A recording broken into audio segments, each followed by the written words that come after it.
Well, thank you very much. If you want to go ahead, you can introduce yourself and let us know all about you and what you do. Okay, I'm Ibelis Faundez-Reitzma, and I'm a visiting assistant professor of Spanish, and I teach Spanish, language, culture, and lit. Okay. Can you tell me a little bit about what you did this afternoon in the classroom here at WNO?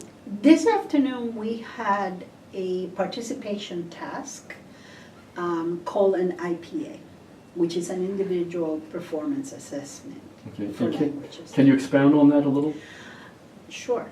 An IPA is a type of assessment that's very different from a regular assessment in that the students are not going to show me what they know, such as writing down a correct verb form. They're going to show me what they can do with the Spanish that they know, dealing with a real product, let's say a TV advertisement in Spain or in Mexico, from the culture and the language that they're studying.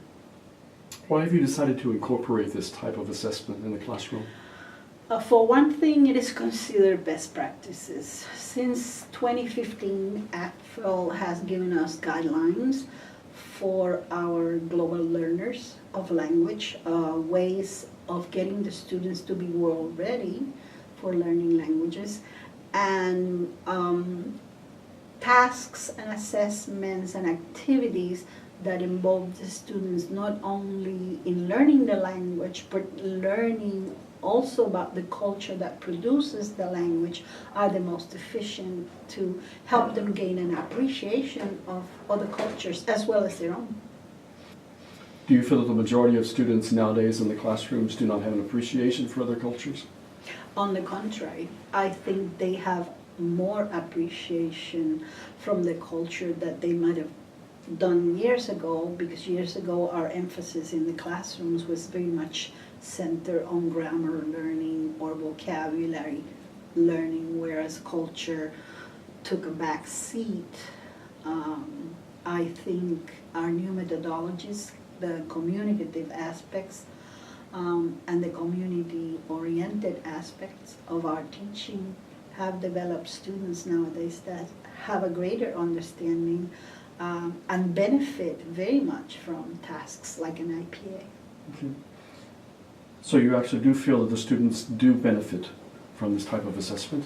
Very much so, okay.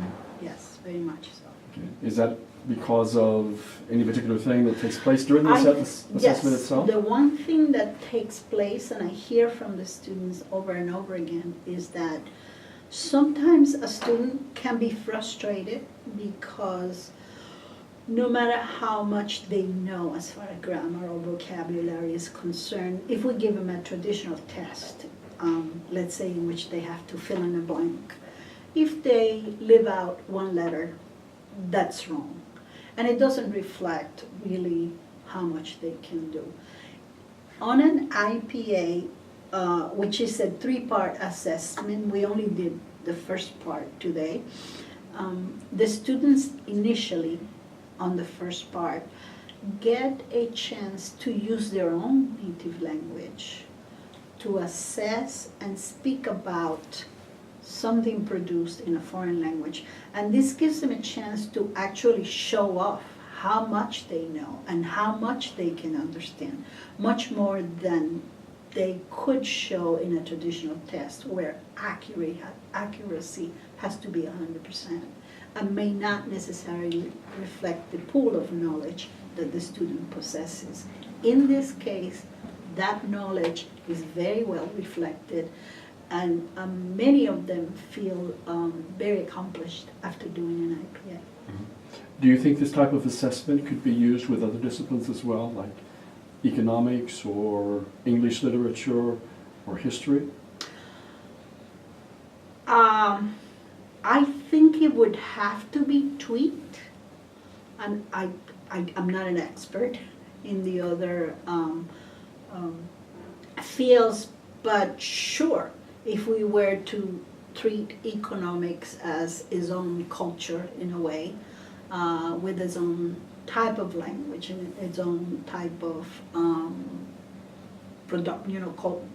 products, textual products, yes, you could. Because what you will do in an IPA, what they do in an IPA is the students infer, they can infer the relationship between what a culture produces the products of the culture and the practices. So I would say in economics, let's say what is produced, okay, and the practice of an economist and the types of products or textual products that are produced in the field, the students can reflect about that. But I think I would need someone who is an expert to actually really go and tweak an IPA. It would be very different from language, for example, I think. But that it could be done, yes, and I think it could be done to great advantage for the students to use everyday language to be able to. Probably help the student feel more confident. Yeah, very much. I think they are happy and their confidence increases. And they also think, or they repeat to me the fact that I can use this in real life. Well, did you find that incorporating an IPA into your curriculum was an easy task, or was it something which was a burdensome type of thing to do? It depends on how much freedom you have to design your own syllabus. Okay, if the syllabus is open and flexible and you're designing it, then you can incorporate. I've designed syllabi that incorporates 3 IPAs, long IPAs, 3-part IPAs. In this case, we have a syllabus that we have agreed upon for this level of 164, which is very effective. So what I did in this case was to incorporate my IPA only as a performative task, only as a participation task, and as part of our participation grade, which is a hefty grade in our language courses. And it fit really well, so it's very possible to incorporate a whole IPA or part of an IPA into a syllabus that's already been agreed upon. It depends where on the syllabus you place your IPA, but certainly yes.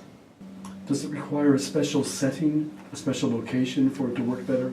No, I have, you can do it in an ordinary classroom, certainly for sure. I found today, for example, for the first time I have done this in a lab setting, and I liked the fact that the students could pace themselves.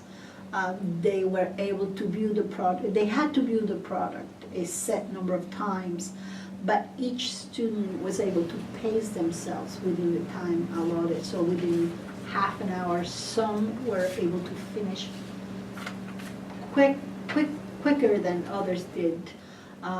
But the students who were doing it at a slower pace didn't feel rushed, whereas the others felt they could do it at their own pace and didn't have to slow down. So I liked the lab setting. I think I would do it again in a lab setting if I could. What do you gain personally from doing this type of assessment in class? I know the students gain as you stay, but Yeah. what about you personally as a I professor? think I'm going to say something that may not sound very pedagogical, but you do get a great deal of satisfaction. Actually measure the effectiveness of what you're otherwise doing in the classroom as far as the grammar, the vocab, the culture. It lets you see what your students are capable of doing, can do. And I think one of the things for me is that it lets me incorporate other activities that are related to an IPA. For example, I can assign an IPA on the trains, and later on I can follow with the composition about trains within the context of a chapter text that talks about transportation, means of transportations and text that include it. So the students already would have vocab, would have knowledge of the matter. We have seen trains in a different cultural setting, so I can contextualize and add to the textbook if I want to. Activities that are much more tailor-made. So contextualization is great for communication. For me, that is a plus. The IPA allows me to bring in other products to include that may not be part of the textbook or that I can substitute for what's in the textbook. Well, it sounds like a good program to install into your individual classroom and curriculum. Yes, and as I said, it could be central, and I have done so by where the IPAs are central, or it just can be included within the participation, performative part of a course. And you can go as far as you want to into an IPA, take it as far as it can go, 3 days, or just do it once, like we did today. Either way, the students really love it. The commentaries have been always very positive. That's good to know. Thank you very much for your time. Anytime. We appreciate you very much, Elise. Thank you.